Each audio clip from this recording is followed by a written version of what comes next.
ameaçando crianças, jovens, idosos. Tudo amando do ex-deputado Hernani Viana, seu filho Napoleão, seu jagunço, Zé do Vale, o filho do Zé do Vale, que é policial, o outro filho que é delegado.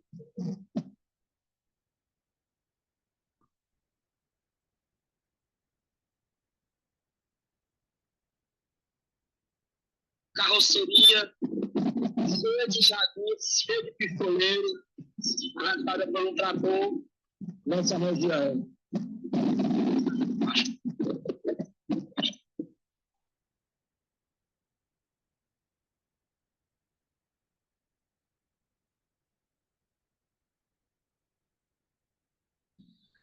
E outro clima tenso, que eles tiveram a mesma ação, a mesma intervenção, derrubaram as barracas que tinham, quebraram, jogaram nosso tambor e desonrando a nossa memória também, desrespeitando a nossa ancestralidade.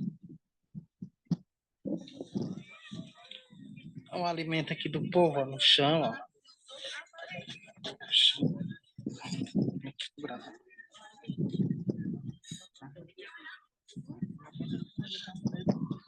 Garrafa de água.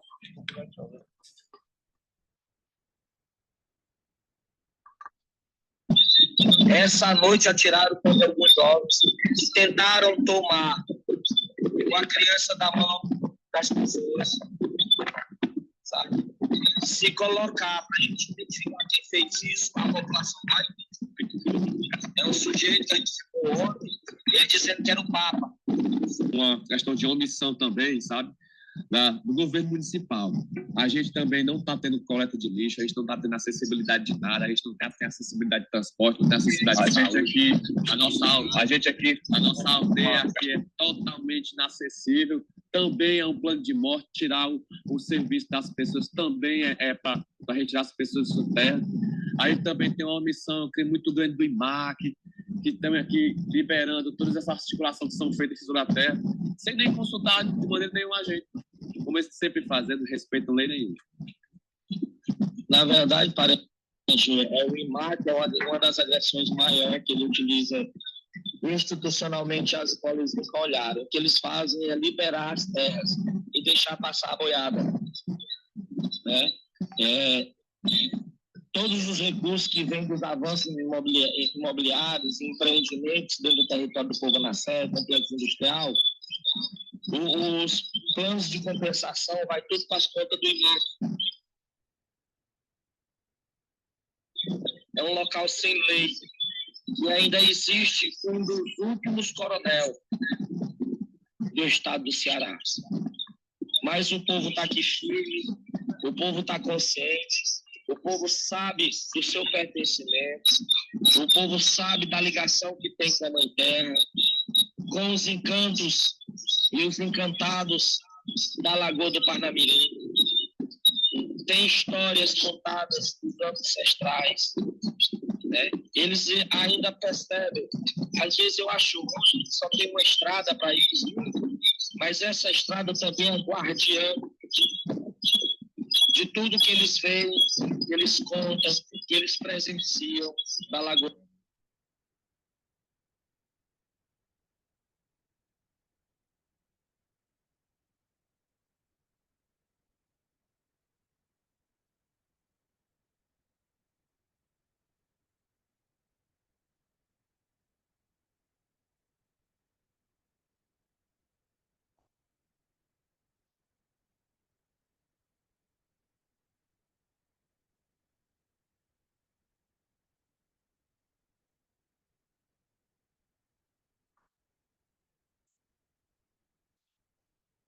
Com retomada também com o Adirepe, a gente maltratou uma remanescente apenas com creto uma ela consegue por uma remanescente. Mas só que peraí que já dia preparado, mas já é carvão, mas ele trator grina. Que anga pedir cuidar que já analisar por já pela já rápido com o trator ainda. A por uma remanescente vai prestar já por pai ter trator. Uma gente, uma caminhoneta, espera me meter a guerica. Fique atento, esteira Gueru.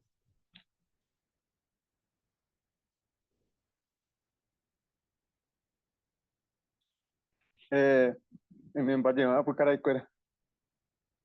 Mas que esteira Gueru, trator.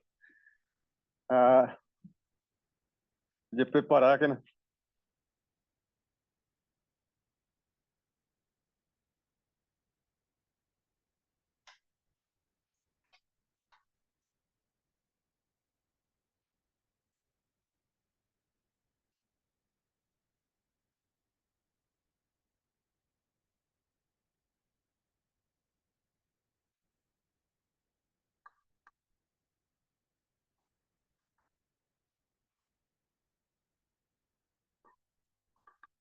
Bom dia, boa tarde, boa noite, amigos do canal Abia Yala 473. E hoje a gente vai falar sem muita pompa, sem muita formalidade, sobre os conflitos que estão acontecendo neste momento em grande parte do Brasil, né? Começou no dia 12 de março, e se estende até hoje, né? Infelizmente, nós estamos vendo uma situação que está no limite do impossível, né? Está no limite do meramente contornável ou presumivelmente aceito, né? Ou admissível. Nós estamos no limite de aquilo tudo que nós já vínhamos falando muito, aliás, há anos, em relação ao colonialismo, como ele continua mostrando sua faceta mais voraz, né? E o que vocês viram e ouviram antes, né, faz parte dessa escalada. Hoje são praticamente 8 estados que estão em conflito constante e encarnado, né? Não é um conflito de Instagram. Isso aqui eu quero deixar muito claro. Os conflitos que estão acontecendo nesse momento contra os povos indígenas, contra os camponeses, não é conflito de Instagram nem de quaisquer redes sociais. É um conflito que está acontecendo. E digo isto porque nós temos comunicação direta com as lideranças que estão nos territórios, e é por isso que o canal dá voz e espaço para mostrar, inclusive com a anuência dos parentes, de mostrar o que está acontecendo. A gente não é um canal com muitos seguidores, né? A gente não tem grande inclusive a perspectiva de se tornar algo assim como influencers ou coisa parecida, mas o que a gente faz aqui, dentro desse mínimo espaço que nós temos nas redes, na plataforma em YouTube, é pelo menos tentar fazer entender à população que a luta pela terra ela continua tão veemente quanto já tinha sido em séculos anteriores, embora em uma conjuntura diferente, talvez num contexto diverso ao que nós vivemos hoje, mas está acontecendo, né?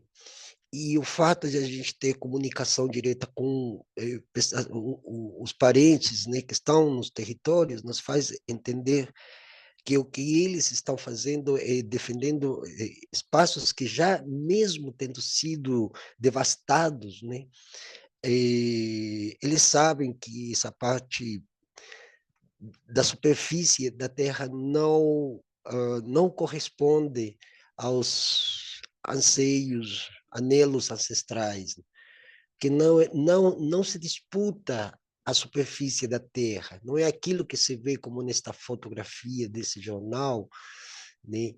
Não se disputa aquele deserto que, como vocês veem, corresponde inclusive à realidade do Mato Grosso do Sul. É um grande deserto, é um deserto a céu aberto, né? Então, fica muito visível, né, que o que se disputa ali é o pertencimento territorial, né? E eu sei que as pessoas que não têm esse intuito espiritual ancestral, como nós temos com a terra, né, é, devem entender que esse é o primeiro ponto de partida para essa luta em campo que está acontecendo, no campo, inclusive, né? Porque se esses territórios, essas terras se perdem de vez para sempre, e os indígenas foram, de fato, banidos, né? Não vou falar outras palavras mais fortes, mas banidos, né? Ou eles voltam à cidade, ou eles vão para a cidade para ser mais um uberizado, um precarizado, um classificado como classe pobre, como quase que indigente, se se quer, né? Eles estão resistindo a não serlo. Até porque nós sabemos que a luta pela terra e pelo território significa a luta pela sobrevivência. E as pessoas que estão nas grandes cidades, e eu tenho plena certeza disso, estão vivendo essa angústia de estarem nas grandes cidades e as pessoas não terem mais acesso àquilo que é humano, né? Porque eles conseguiram, de alguma forma, mercantilizar as necessidades humanas. E eles sabem que para saudar essas necessidades humanas, precisa da terra. E a terra não simplesmente como terra, como superfície de terra arável apenas, ou terra útil, senão aquilo que está embaixo da terra, que faz com que, inclusive, as árvores se mantenham incólumes. As poucas árvores que restam se mantenham incólumes, né? E desde o dia 12 estão acontecendo esses conflitos exatamente por essas razões, né? E hoje já temos notícias de conflitos que se alastram pelo estado de Rondônia, que já está, abrange já também o estado de Mato Grosso e o estado do Pará, que já historicamente são lugares de conflito. Só que, no contexto atual que nos encontramos, 2024, resulta mais visível ainda a falta de lógica que existe atrás de tudo isso, mas que faz parte desse clima distópico em que vivemos, em que nos situamos, temporal e espacialmente, e dentro de uma conjuntura política muito diferenciada daquilo que a gente já tinha vivido, principalmente desde o golpe contra a ex-presidenta Dilma até hoje. Mas o assunto ficou muito claro que enquanto o Estado não romper com o agronegócio, o modelo agroexportador, e não causar uma ruptura com o sistema econômico que impulsiona esse movimento,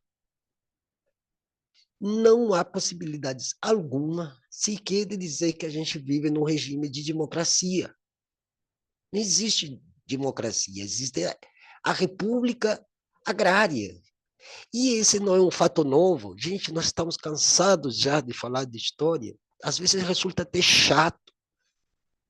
Mas às vezes é sempre necessário a gente revisitar a história para entender por que esses conflitos estão cada vez se acirrando mais. E não apenas desde o ponto de vista histórico. A gente tem que entender o que está acontecendo, inclusive, desde o âmbito mesmo do sistema econômico, que vai muito além da simples crítica ou da simples análise que se faz ao capitalismo. O capitalismo não nasceu no século XIX. Para entender o capitalismo mesmo, a gente tem que se remontar exatamente à chegada do primeiro homem branco, nisso que ainda chamamos de Américas, erroneamente. Então, isso que vocês estão vendo, inclusive essa fotografia aqui, mostra uma das lideranças, que inclusive já esteve aqui conosco, a gente conhece, né? Então a sensibilidade é ainda maior. E eles estão defendendo, os povos Guarani Kaiowá do Mato Grosso do Sul, aquilo que já se sabe que é deles de muitas épocas, de muitas décadas, de séculos.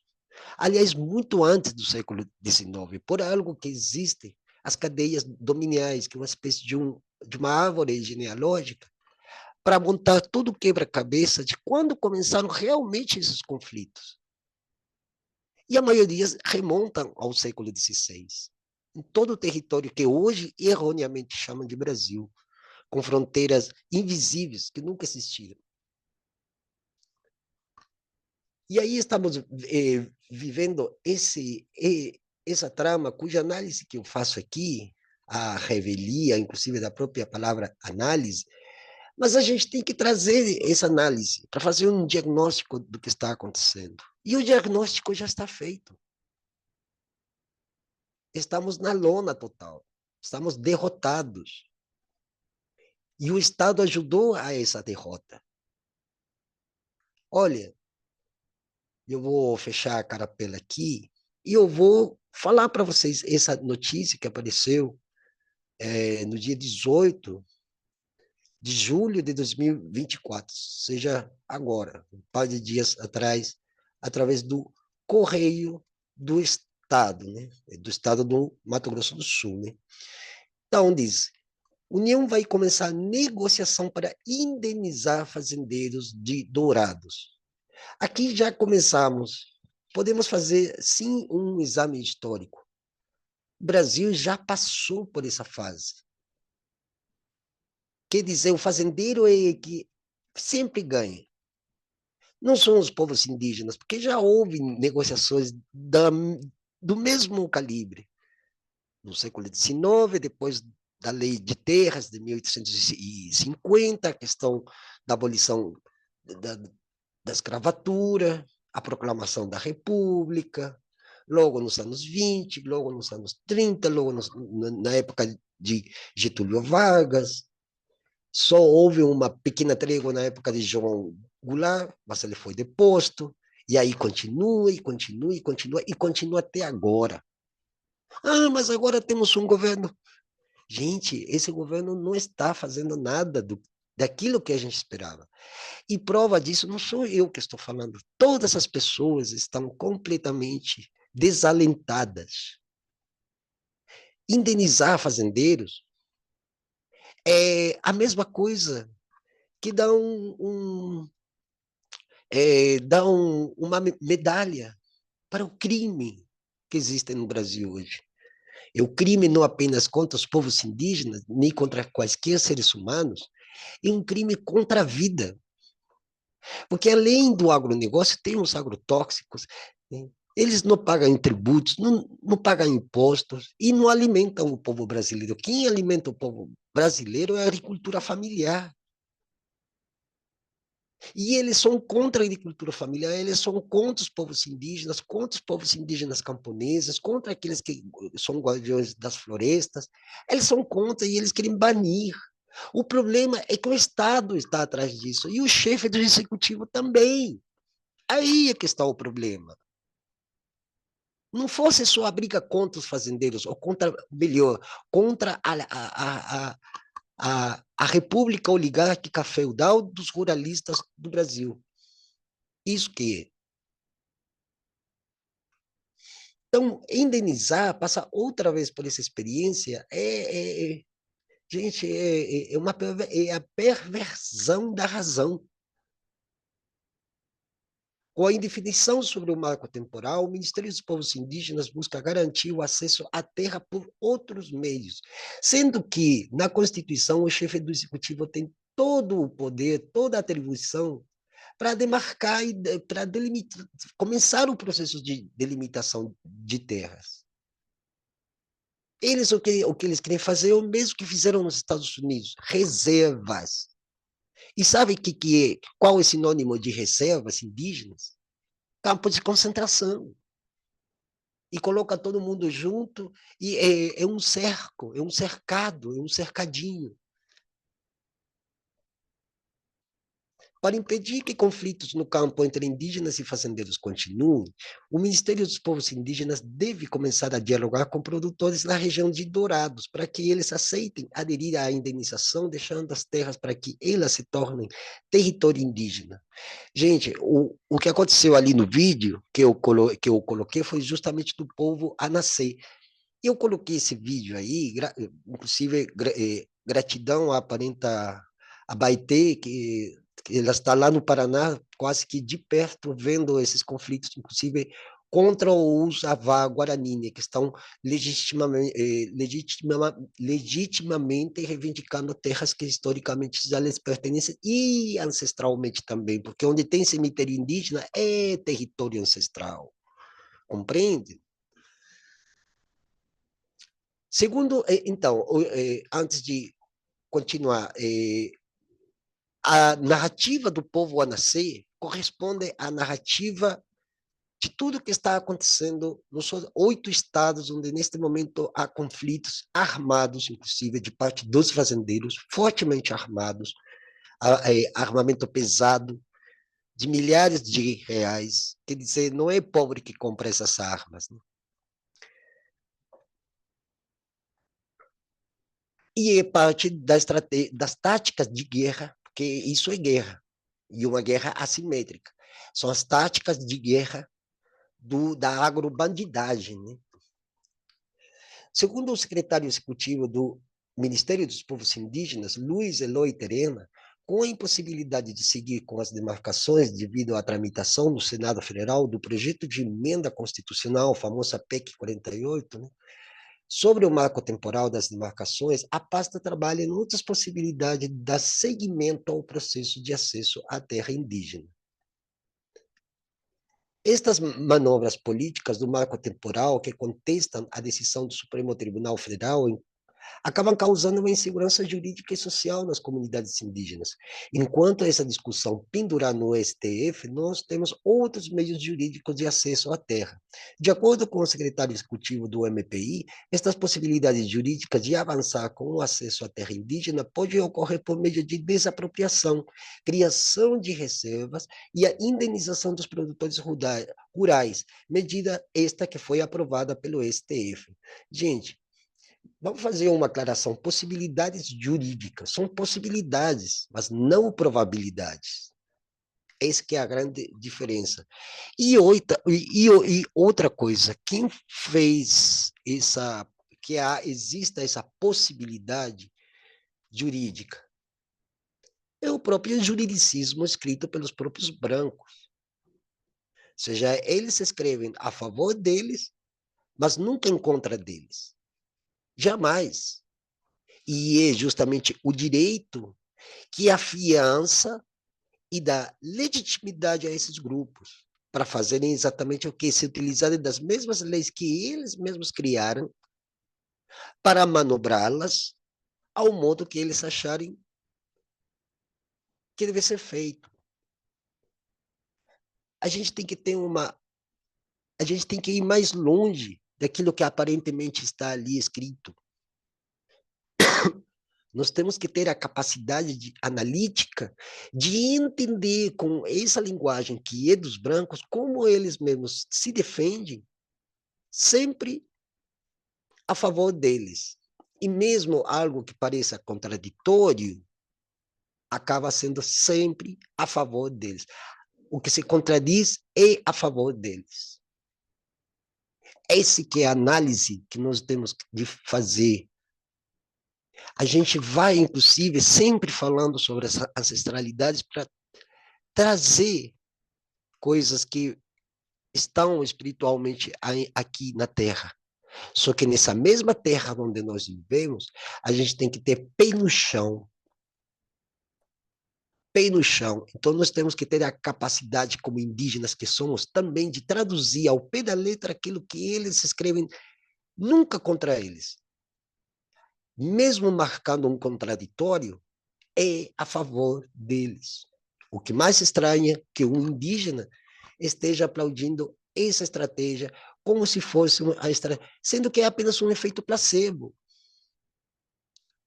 Por que é um efeito placebo? Porque vem do juridicismo que eles mesmos escreveram. E não de hoje. Nenhum povo foi chamado para escrever a ordem jurídica que administra o Brasil e que autentica tudo o que acontece no Brasil. Nunca foi chamado um indígena, um pobre, um preto, um operário, um gari, não, porque entre eles, a portas fechadas, e eles é um grupinho muito pequeno, e sempre foi assim. Portanto, defender a constituição de reservas significa dar favorecimento ao agronegócio, à oligarquia rural, que está dentro do Estado, que está dentro do governo atual, que, inclusive, o próprio rosto do vice-presidente é a cara disso. O rosto do vice-presidente, cujo nome não vou dizer, é a personificação de tudo isso. Então, e se alguém se presta de dançarino de uma festa onde não foi convidado, mas vai lá para dançar, e que depois é convidado e dança melhor ainda, quer dizer que é conivente com todo esse panorama que se nos apresenta. De acordo? Bom, acho que essa parte aí, gente, eu vou colocar esse texto para vocês mesmos lerem, né? Aqui está falando sobre os conflitos, para tentar garantir a segurança dos indígenas Guarani Kaiowá, né? Segurança, a segurança dos povos, a segurança dos parentes, é a segurança deles terem as terras de volta, que retorne às mãos deles essas terras. Porque aqui, quando o homem branco chegou, o primeiro homem que chegou e fez o que ele fez, já estavam os indígenas aqui. E assim, em tudo aquilo que erroneamente chamamos de América, ou de América Latina, é assim. Não tem outra resposta. A gente tem que ir pela lógica. Já que tanto falando de lógica, vamos pela lógica matemática. Não se trata de quem veio primeiro ou veio depois. Não, porque já havia pessoas aqui. E o mesmo acontece no Mato Grosso do Sul, assim, no Pará, no Rio Grande do Sul. Então, todos esses povos aí, Laclanochoclei, Caigangue, Avá, Guarani, Kaiowá, agora estão sendo atacados. Uso, Urué, Uauau, lá em Rondônia, conflito com o povo suruí, os Cintas Largas, matam ambientalistas, atiram contra servidores da FUNAI completamente desarmados. Gente, é uma escalada de violência que só remete a quê? Exatamente à legitimação dessas ações, a partir do universo jurídico. Então, a gente agora está dando volta em círculos, porque, mesmo e com todo respeito a alguns advogados indígenas que eu conheço, vários deles, inclusive daqui de Brasília, mas, sinceramente, a gente está dando volta em círculos, porque não existe uma ordem jurídica indígena. Porque o mundo indígena no Brasil já está cercado faz tempo. Se não é o governo federal, é o município. E isso acontece em todo o território nacional. E a violência. E, por outra parte, o governo tem todos os atributos para exigir intervenção federal nos estados onde está acontecendo isso. Até por uma razão muito simples, pessoal. Não é somente os povos indígenas que apanham com isso, é a população brasileira. Inclusive até as pessoas de classe média, média alta. Porque quando acabar a água e não houver mais terras aráveis, e o ar esteja completamente contaminado, a terra esteja completamente esterilizada por causa dos agroquímicos, não vai ter onde plantar sequer capim. E isso já está acontecendo, além da questão climática ambiental que todos nós somos testemunhas diariamente através das redes sociais, o que está acontecendo em muitos lugares do mundo, inclusive nos próprios Estados Unidos, ondas de calor incríveis.